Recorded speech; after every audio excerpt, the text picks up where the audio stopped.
Il a ignoré la prière. Leur voyage a tourné au cauchemar. Chers amateurs d'histoires mystiques, bienvenue sur Noctem te raconte.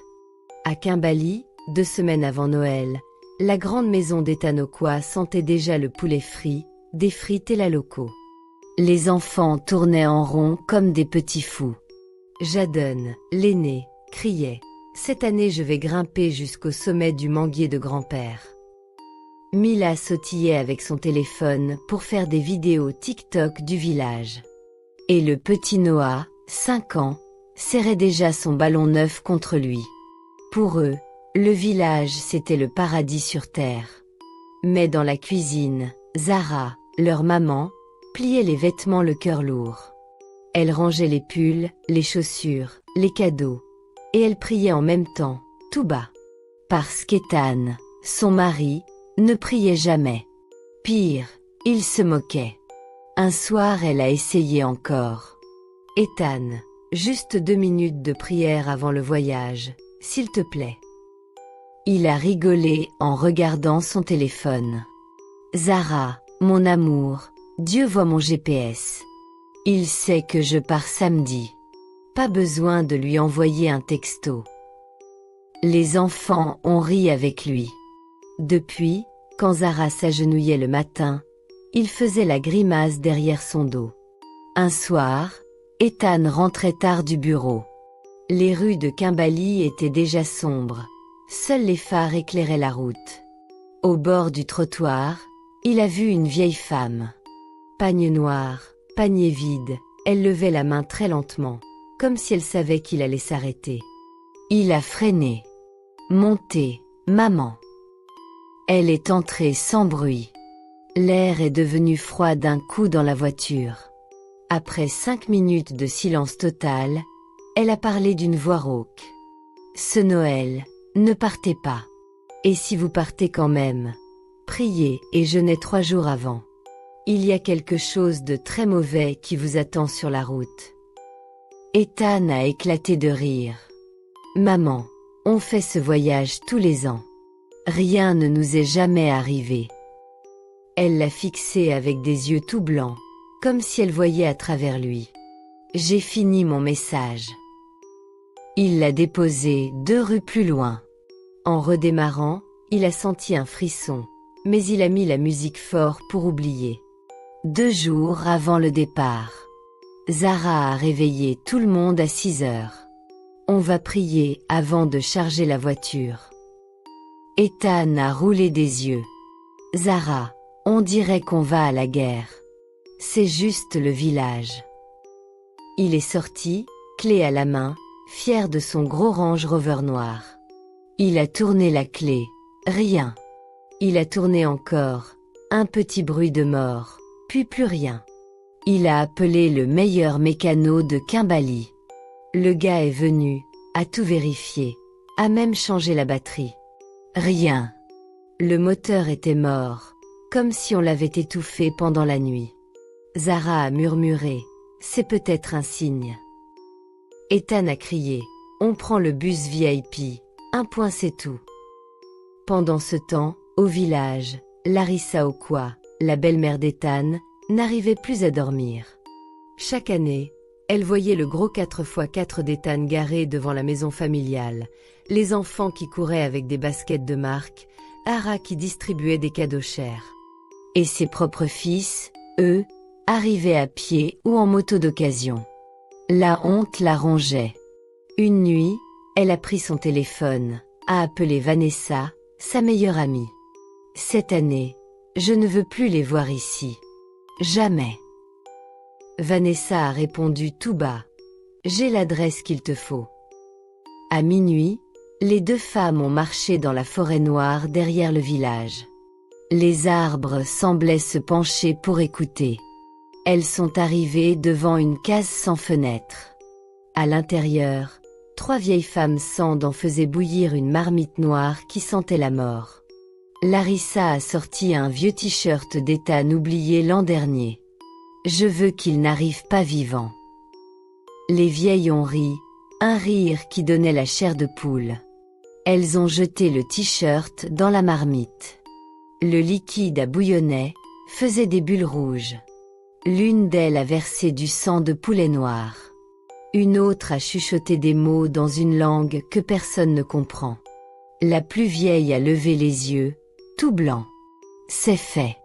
Avant le village, le bus va danser avec un camion-citerne. Personne ne sortira vivant. Larissa a payé, le cœur léger pour la première fois depuis longtemps. Le matin du 23 décembre, terminal de Kimberly. Le soleil tapait déjà fort. Zara a pris le micro du bus. Frères et sœurs, 2 minutes de prière avant de partir. Certains ont fermé les yeux. D'autres ont rigolé. Ethan était rouge comme une tomate. Zara, tu me fais honte devant tout le monde. Elle n'a pas écouté. Elle a prié fort, les mains en l'air. Seigneur Jésus, couvre ce bus avec ton sang. Que aucun mal ne nous touche. Amen. Le bus a démarré. Les enfants chantaient. Ethan dormait.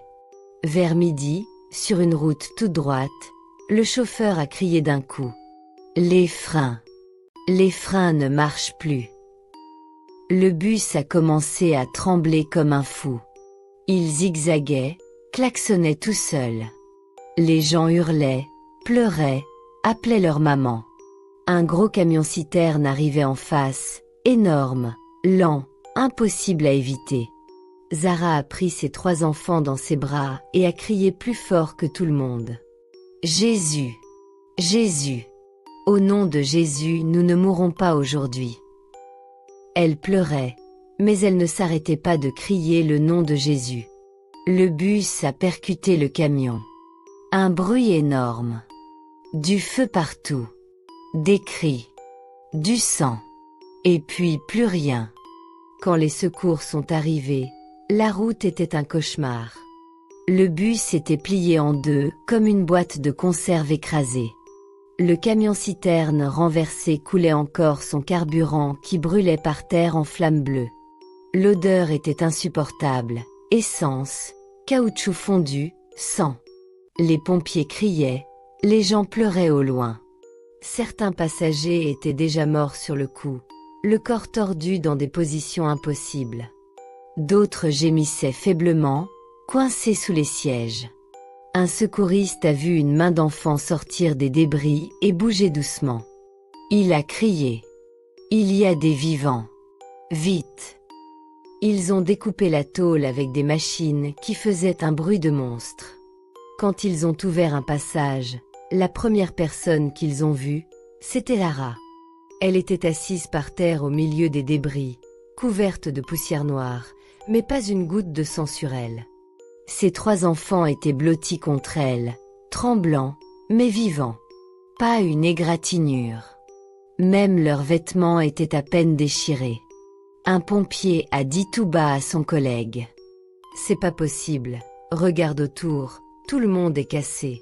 Et eux, rien. » Les gens sur place ont commencé à murmurer. « C'est un miracle, c'est Dieu. » Mais le plus dur restait à venir. Ethan était coincé tout devant, là où le choc avait été le plus violent. Ses jambes étaient prises dans la ferraille tordue. Il était conscient, mais blanc comme un drap. Le sang coulait lentement sur le sol. Un secouriste a pris son pouls et a crié. « On a un vivant ici. Mais il faut faire vite, il perd trop de sang. » Ils ont mis presque 40 minutes à le sortir. Chaque fois qu'il tirait un peu, Ethan hurlait de douleur. À un moment il a regardé Zara, les yeux pleins de larmes, et il a murmuré. « Je suis désolé. Je suis tellement désolé. » Zara n'a rien dit. Elle a juste pris sa main et a continué à prier tout bas. À l'hôpital central de Kimberly, l'ambiance était lourde. Les couloirs sentaient le désinfectant et la peur. Les médecins se sont battus toute la nuit pour sauver Ethan. À 4 heures du matin, le chirurgien est sorti, le visage fatigué. « On a fait tout ce qu'on pouvait. Il vivra. mais on a dû amputer les 2 jambes au-dessus du genou. Zara est tombée à genoux dans le couloir et a pleuré, mais cette fois c'étaient des larmes de remerciement. Ses enfants étaient vivants. Son mari respirait encore. 2 jours plus tard, Ethan était dans une chambre, branché de partout, le regard vide. C'est là que la vieille femme du bord de route est entrée. Personne ne l'avait vue arriver. Elle s'est assise au bord du lit comme si elle connaissait la chambre depuis toujours. Ethan a sursauté.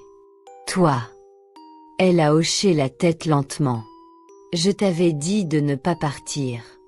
Je t'avais dit de prier. » Elle a sorti un petit sachet de toile de sa poche et l'a posé sur la table. Dedans, il y avait le même bout de t-shirt qu'Ethan avait laissé au village l'an dernier. Mais maintenant il était noirci, comme brûlé, et il sentait la fumée. « Regarde bien. C'est avec ça que ta belle-mère Larissa a payé les féticheurs. Ils ont mis ton nom dedans, ils ont versé du sang dessus. Ils ont dit que ton sang coulerait avant d'atteindre le village. » Ethan a commencé à trembler. Mais la vieille a continué, la voix basse et effrayante. « La nuit avant votre départ, les 3 sorcières sont venues en rêve à Larissa. Elles dansaient autour du feu, elles riaient, elles disaient « Cette fois c'est fini, il ne reviendra jamais. » Elles avaient déjà commencé à fêter ta mort. Ethan a fermé les yeux.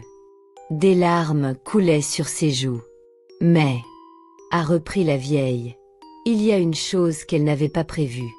Une seule femme qui n'a jamais arrêté de prier. Une seule voix qui a crié le nom de Jésus au milieu du feu. Et ce nom-là est plus fort que tous leurs fétiches réunis. » Elle a pris la main de Zara, qui se tenait debout près du lit. « À cause de toi, Zara, le feu n'a pas touché tes enfants. À cause de toi, la mort a reculé. » Ethan a regardé sa femme. Pour la première fois de sa vie, il l'a vue autrement. Il a tendu la main, tremblant, et il a dit d'une voix cassée. « Pardonne-moi. J'étais aveugle. À partir d'aujourd'hui, c'est moi qui vais nous réveiller pour prier. Même si je n'ai plus de jambes, j'aurai toujours des genoux pour m'agenouiller devant Dieu. » Zara a pleuré, mais cette fois c'étaient des larmes de joie.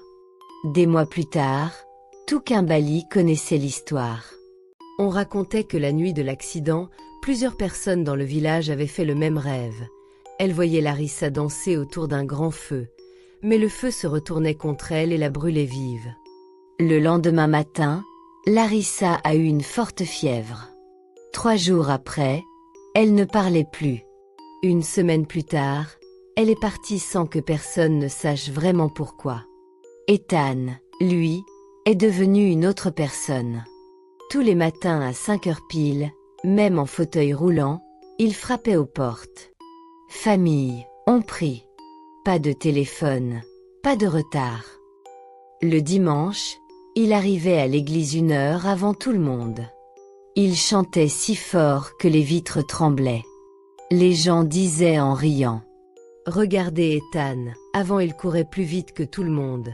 Maintenant c'est son adoration qui court le plus vite. » Il n'a plus jamais remis une roue au village tant que Larissa était en vie. Mais le jour où on a appris sa mort, il y est retourné. En fauteuil, oui, mais le cœur léger. Il s'est arrêté devant sa tombe, il a prié longtemps, et il a dit tout haut. « Que Dieu te pardonne comme je te pardonne. » Et depuis ce jour, quand quelqu'un à Kimberly veut faire le malin et partir en voyage sans prier, les anciens prennent leur temps, s'assoient et racontent l'histoire d'Ethan et Zara. Et ils finissent toujours par la même phrase, lentement, pour que ça rentre bien. Celui qui refuse de plier les genoux devant Dieu finit parfois par les perdre devant les hommes. Mais celui qui plie les genoux à temps, Dieu le porte sur ses épaules jusqu'à la fin des temps.